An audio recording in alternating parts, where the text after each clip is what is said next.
श्री कृष्ण के निर्वाण के पश्चात पांडवों को भी आभास हो गया था कि अब उनके भी दायित्व पूर्ण हो चुके हैं, उन्हें भी निर्वाण कर लेना चाहिए। अतः उन्होंने शीघ्र ही गुरुदेव कृपाचार्य की अध्यक्षता में कुमार परीक्षित के राज्याभिषेक की व्यवस्था कर ली। हनुमान भी श्री कृष्ण को दिए हुए वचन को निभाने के लिए सभा में उपस्थित हुए। श्री राम भक्त प्रभु हनुमान जी, राज्य अभिषेक की शुभ बेला पर आपने मुझे दर्शन दिए। मैं धन्य हो गया हूँ प्रभु, और अब मुझे विश्वास हो गया है कि हम पांडवों पर आपका आशीर्वाद बना हुआ है, और इसी विश्वास से मुझे मेरे दायित्वों को निभाने में संबल प्रदान होगा। महाराज परीक्षित, आप स्वयं सक्षम हैं, विष्णु रथ हैं आप, अर्थात स्वयं श्री विष्णु देव से रक्षित हैं, जिनके बल पर आपको धर्म राज्य की स्थापना करनी है। मेरा आशीर्वाद है आपको। जब तक आप पूर्ण धर्म निष्ठा के साथ राज नहीं करेंगे, तब तक कलयुग अपना प्रभाव पूर्णतया नहीं फैला सकेगा। आप धन्य हैं प्रभु, आप धन्य हैं। हनुमान के आशीर्वाद से राजा परीक्षित को अपनी शक्तियों एवं ज्ञान विज्ञान का बोध हुआ और उन्होंने पूर्ण निष्ठा के साथ राजपाट संभाल लिया। तब निश्चिंत होकर पांचों पांडव बंधुओं ने द्रौपदी के साथ स्वर्ग की ओर प्रयाण किया। द्रौपदी पांडव श्वान व भाई, ऊंचे पर्वत चढ़ते जाए, किंतु छोड़ के श्वान युधिष्ठिर, सब मूर्छा पाए गए गिर।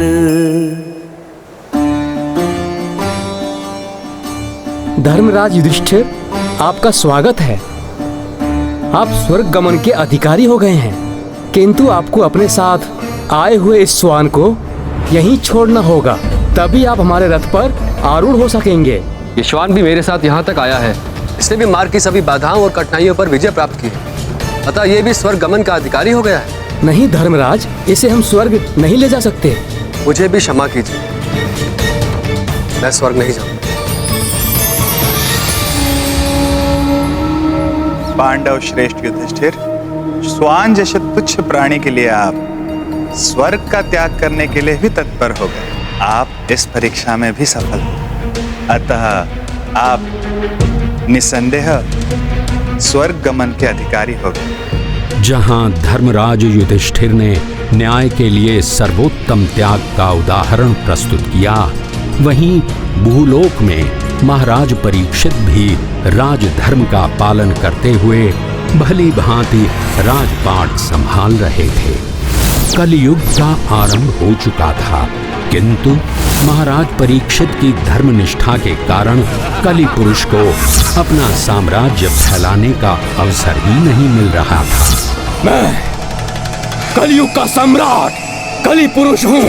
मेरा समय आरंभ हो चुका है महाराज परीक्षित, किंतु तुम्हारे कारण मुझे धरती पर अधिकार करने का अवसर नहीं मिल पा रहा है। इतनी धर्मनिष्ठा उचित नहीं है, कोई तो अधर्म करो महाराज परीक्षित।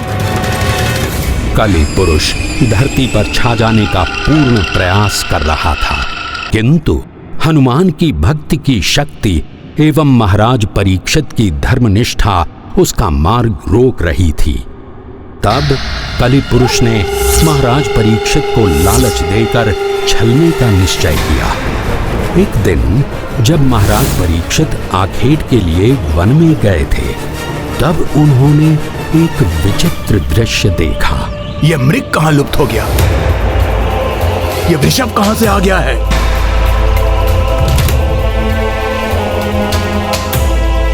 यह विलाप क्यों कर रही है गाय?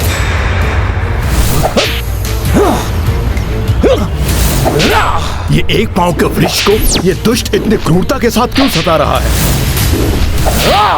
ये कैसा दृश्य दिखाई दे रहा है मुझे? बंद करो इसे सताना। अधर्म कर रहे हो तुम मेरे राज्य में। कितनी दुर्बल गाय है ये। वृक्ष भी एक पैर का है। क्यों सता रहे हो इन निरीह प्राणी को? कौन हो तुम इन्हें दुख देने वाले? राजन, शास्त्रों में निहित वचनों से मोहित होने के कारण हम उस पुरुष को नहीं जान पाते जो समस्त क्लेश का मूल है। सभी दुख जिसके कारण उत्पन्न होते हैं, कोई दुख का कारण प्रारब्ध को मानता है तो कोई कर को, कोई स्वयं को तो कोई ईश्वर को। जबकि दुख के कारण को ना तो तर्क वितर्क से जाना जा सकता है, ना ही वाणी से व्यक्त किया जा सकता है। मैं पहचान गया हूं आपको। आप धर्म पुरुष हैं। आप स्वयं को दुख देने वाले के बारे में इसलिए नहीं बता रहे हैं क्योंकि ऐसा करना भी चुगली है, अधर्म है। चुगली करने वाला भी नरक को भोगता है। यही नहीं, आपके इन वचनों का गूढ़ अर्थ यह है कि सुख हो या दुख, सबका कर्ता ईश्वर है। आप तो वेदज्ञ हैं राजन, इसलिए आप ये भी जानते हैं कि ईश्वर को वाणी से व्यक्त नहीं किया जा सकता। श्रद्धा एवं भक्ति से ही ईश्वर का आभास किया जा सकता है। आपके इस एक पांव का संकेत ये है धर्म पुरुष कि सतयुग में धर्म के चारों चरण थे। तब पवित्रता, सत्य एवं दया, तत्पश्चात त्रेता एवं द्वापर के समाप्त होते होते अधर्म के अंश अहंकार, अशक्ति एवं मद के कारण धर्म के 3 चरण नष्ट हो गए। अब मात्र सत्य रूपी एक ही पांव बचा है जिसके बल पर आज धर्म टिका हुआ है, जिसे कलयुग अपने क्रूर प्रहारों से गिराने का प्रयास कर रहा है। धर्म के मात्र एक पांव सत्य को भी नष्ट कर देना चाहता है कलयुग, और कलयुग के अत्याचारों से पीड़ित यह गाय के रूप में दुख में विलाप करती हुई माता पृथ्वी है। आप दोनों को इस प्रकार प्रताड़ित होते हुए और नहीं देख सकता मैं। कली पुरुष! रुक जाइए महाराज, रुक जाइए। मैं आपकी शरण में हूं और शरण गहे को हानि पहुंचाना अधर्म है। आपने सत्य पहचाना।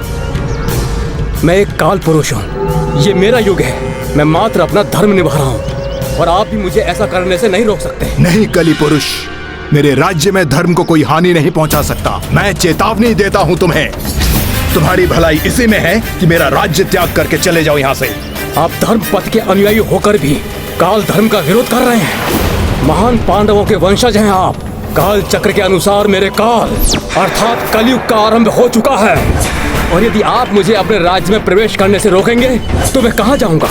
संपूर्ण पृथ्वी पर तो आपका ही राज है। 3 अश्वमेध यज्ञ करने के पश्चात आपने संपूर्ण पृथ्वी को विजित कर लिया है। किंतु तुम अन्याय और अत्याचार का विस्तार करते हो, पाप कर्म के लिए मनुष्य को उकसाते हो, और ये हम अपने राज्य में होने नहीं देंगे। किंतु ईश्वर के बनाए हुए विधान के विरुद्ध कैसे जा सकते हैं आप?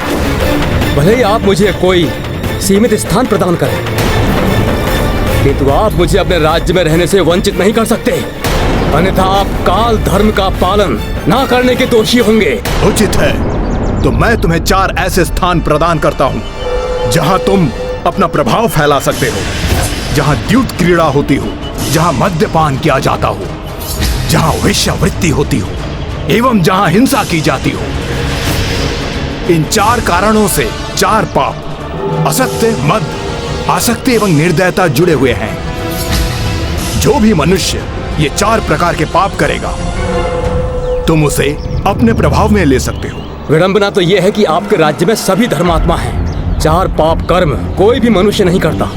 फिर कैसे और कहाँ वास करूंगा मैं? मुझे कोई अन्य स्थान दीजिए, जैसे स्वर्ण जिसके साथ लालच का पाप जुड़ा है। स्वर्ण का लालच कभी भी समाप्त नहीं होता।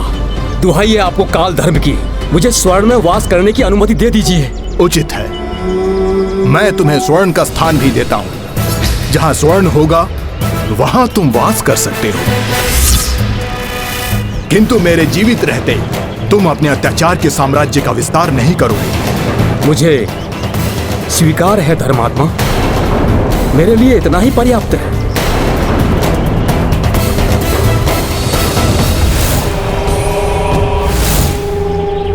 स्वर्ण राजन, स्वर्ण स्वर्ण तो आपके शीश पर भी है। सर्वप्रथम तो आपके शीश पर स्वर्ण मुकुट पर वास करूंगा मैं, और आपके ही मस्तिष्क को अपने वश में करूंगा मैं।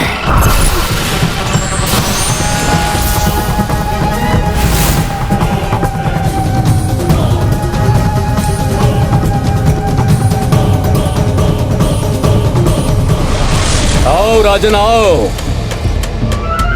स्वर्ण में मुझे स्थान देकर बड़ी भूल कर दी तुमने। अब केवल तुम ही नहीं, ये समस्त संसार मुझ कली के वश में होगा, क्योंकि स्वर्ण सबको प्यारा है, तुम्हें भी। आओ, अपने स्वर्ण सिंहासन पर बैठो।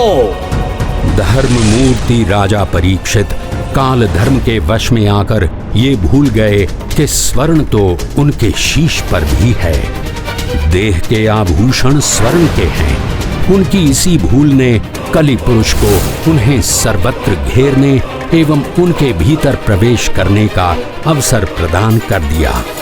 बस कलि को प्रतीक्षा थी कि कोई छोटा सा भी अधर्म हो जाए राजा से। एक दिन आखेट के लिए निकले तीव्र प्यास एवं श्रम से क्लांत हुए महाराज परीक्षित महान ऋषि शमीक के आश्रम जा पहुंचे। उस समय ऋषि शमीक गहन ध्यान में लीन थे। समस्त कर्मेंद्रियों से उनका संपर्क टूट चुका था, अतः उन्हें राजा परीक्षित के आगमन के बारे में बोध नहीं हो सका। कलि पुरुष ऐसे ही किसी अवसर से लाभ उठाने के लिए तत्पर था। प्रणाम ऋषिवर शमीक। राजन, तुम इस संपूर्ण क्षेत्र के राजा हो। प्रणाम तो इस ऋषि को करना चाहिए, किंतु प्रणाम तो दूर, इसने उत्तर तक नहीं दिया तुम्हारे प्रणाम का। क्या मुझे तनिक जल मिलेगा आपके आश्रम में? ये ऋषि अपमान कर रहा है तुम्हारा। शास्त्रों में राजा को भगवान के समकक्ष माना गया है, और ये तुच्छ ऋषि उपेक्षा कर रहा है अपने राजा की। ऋषिवर, मैं राजा परीक्षित हूँ। मैं वन से भटकता हुआ क्लांत और क्षुधित आपके आश्रम में आया हूँ। क्या मुझे तनिक जल और विश्राम मिलेगा? धृष्टता कर रहा है ये ऋषि। दंड मिलना चाहिए ऐसे ऋषि को तो। अपने ध्यान में इतना लीन है ये ऋषि कि अतिथि धर्म को भुला बैठा है।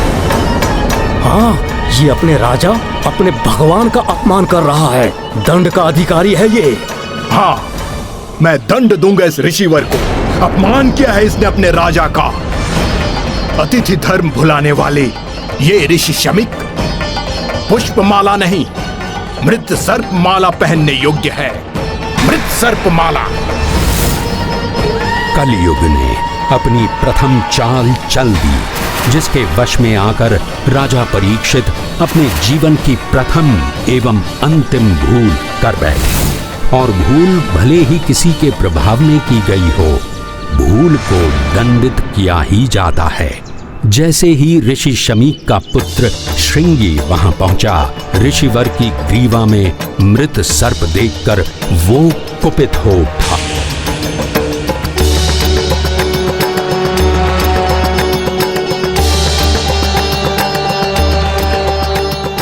किसने पिताश्री के साथ ऐसी अभद्रता की है?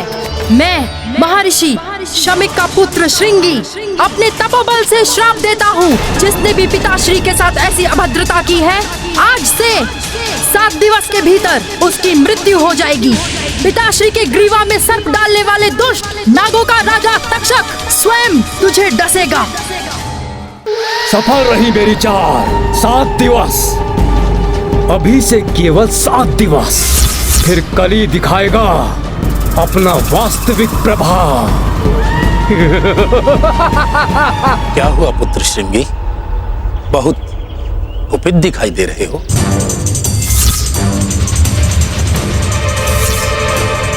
यह तुमने उचित नहीं किया पुत्र। तुम्हें ऐसा कदापि नहीं करना चाहिए था। पापी को उसके पाप का दंड दिया है मैंने पिताश्री। नहीं पुत्र, बिना सत्य को जाने किसी को श्राप देना कभी कभी बहुत बड़े अनर्थ को जन्म दे देता है। तुमने इस श्राप से कलयुग को उसके पाप के साम्राज्य के विस्तार के लिए संबल प्रदान कर दिया है। बिना सत्य को जाने तुमने राजा परीक्षित को श्राप दे दिया। उन्होंने जो कुछ भी किया कली के प्रभाव के वशीभूत होकर किया। राजा परीक्षित इतने धर्मात्मा हैं कि उन्होंने अपने तपोबल से ही अब तक कलयुग को रोक कर रखा हुआ था। सत्य कह रहे हैं पिताश्री, क्रोध विवेक को हर लेता है। हमें क्षमा कर दीजिए पिताश्री। पुत्र, राजा परीक्षित को तो अभी तक ये ज्ञात भी नहीं कि तुमने उन्हें श्राप दे दिया है, और श्राप को वापस भी नहीं लिया जा सकता। किंतु तुम्हारे लिए उचित होगा कि तुम स्वयं जाकर उन्हें इन सब से अवगत कराओ। ऋषि कुमार श्रृंगी ने अपने पिता के निर्देशानुसार सब कुछ महाराज परीक्षित को बता दिया। सत्य को जानकर महाराज परीक्षित गहन पश्चाताप के सागर में डूब गए। इतना बड़ा पाप कार्य कैसे हो गया मुझसे? ऋषि तो सदैव सम्मान के अधिकारी होते हैं और मैंने अपमान कर दिया ऋषिवर का। कर्म फल तो भोगना ही होता है। पाप हुआ है मुझसे। अब दंड भी मुझे ही भोगना होगा। मुझे घृणा हो रही है अपने आप पर। घृणा हो रही है मुझे अपने आप पर। नारायण नारायण नारायण नारायण।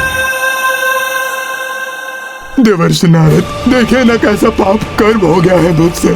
अब इसका प्रायश्चित करूं तो कैसे करूं? अब आप ही बताइए देवर्षि नारद।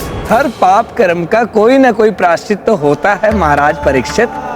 आप ऋषिवर शुकदेव की शरण में जाइए। शुकदेव ऋषि, महर्षि वेद व्यास जी के पुत्र?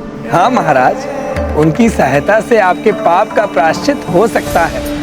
वो किसी भी स्थान पर अधिक समय तक नहीं टिकते। वो इन दिनों आपके नगर की सीमा के निकट से ही निकल रहे हैं। अतः आप उनके पास जाकर उन्हें श्रीमद् भगवत कथा सुनाने का आग्रह कीजिए। उसी से आप कली के प्रभाव से मुक्त होकर मोक्ष को प्राप्त होंगे। आपका कल्याण होवत। महाराज परीक्षित नग्न पांव ही महर्षि शुकदेव को ढूंढने निकल पड़े। अंततः वे महर्षि शुकदेव तक पहुंच गए। उनसे श्रीमद् भागवत कथा सुनाने का आग्रह किया। ब्राह्मण भेष महाराजा परीक्षित ऋषि सुखदेव के सम्मुख उपस्थित, भागवत दीर्घ काल श्रवण की, पा गए कलयुग से तब मुक्ति।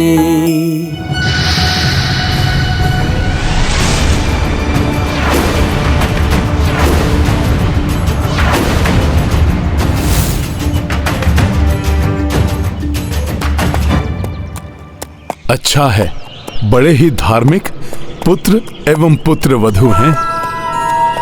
मां का सम्मान करते हुए स्वयं धरा पर चल रहे हैं और मां को अश्व पर आरूढ़ किया हुआ है।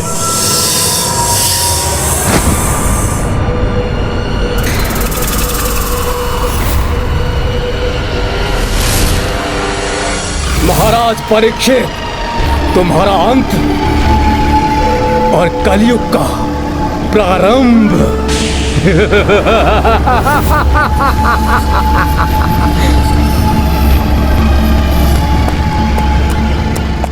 बस बहुत हो गया माँ, अब तुम नीचे उतरो। इस पर मेरी प्रिय पत्नी बैठेगी। तुम ये सामान की पोटली संभालो माँ। ये तो अधर्म है, अर्थात कलयुग का प्रभाव आरंभ हो ही गया है।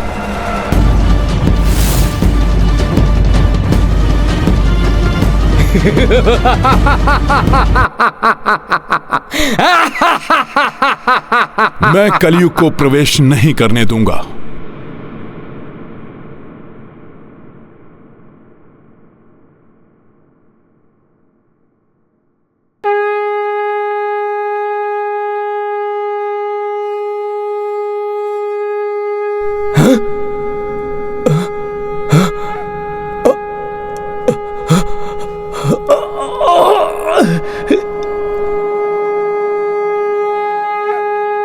ये शंखनाद कहां से बज रहा है? कौन बजा रहा है इसे? इसकी ध्वनि विचलित कर रही है मुझे।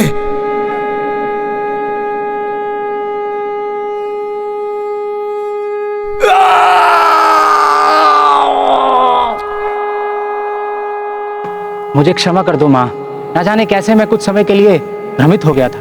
काल का चक्र निरंतर चलायमान रहता है, जिसे कोई नहीं रोक सकता। अतः कलयुग का भी आरंभ हो गया। किंतु कलयुग में भी जब जब पापाचार की अति होगी, भक्तों पर अत्याचार होगा, संकट मोचन महाबली हनुमान की भक्ति की शक्ति से तब तब कली का पराभव होगा।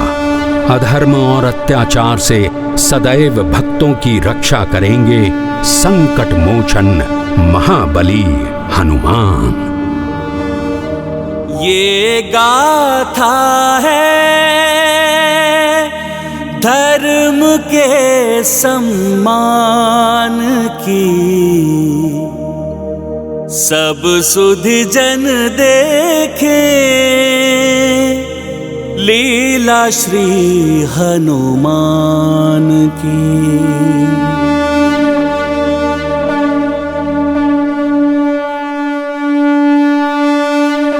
संकट मोचन महाबली हनुमान शीघ्र ही पुनः आएंगे कलयुग में होने वाली अपनी अद्भुत लीलाओं के साथ।